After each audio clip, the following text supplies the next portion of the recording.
Very nice. For more about this, I am joined live via Skype from the UK by Pippa Catterall, Professor of History and Policy from the University of Westminster. Professor Pippa, thank you for joining us.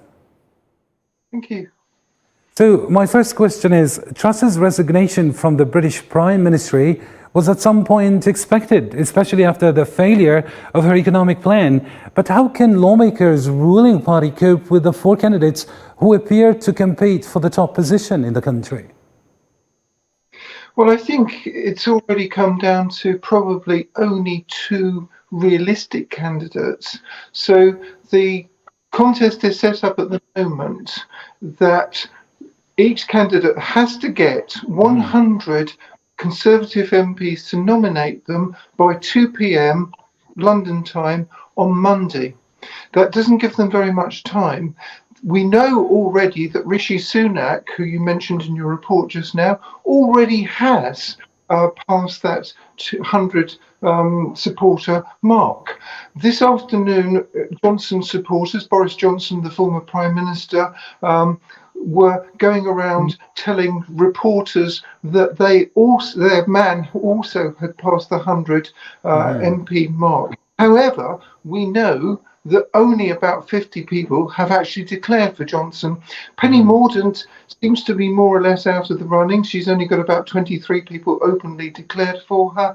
And I don't think Jeremy Hunt is actually seriously running at this point in time. And Professor Pippa, how likely is the return of Boris Johnson to the political front line? Well, it really depends on whether he gets over the 100 MP support barrier or not. If Sunak is the person who is the only one who gets over 100 nominations, then the chances are we'll know who the new British Prime Minister is by sometime on Monday afternoon.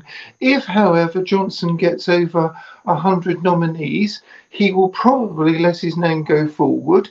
It will probably go to a vote across the Conservative Party's membership, as well as just amongst the MPs in Parliament. And if it goes to the membership, they will almost certainly go for Johnson, as they did back in 2019 and as they went for Truss over this summer. Even though there are all the question marks about Johnson, after all, he had to resign only about 3 months ago because so many MPs refused to serve under him anymore. Very nice indeed, Professor Pippa Catterall. You're a Professor of History and Policy from the University of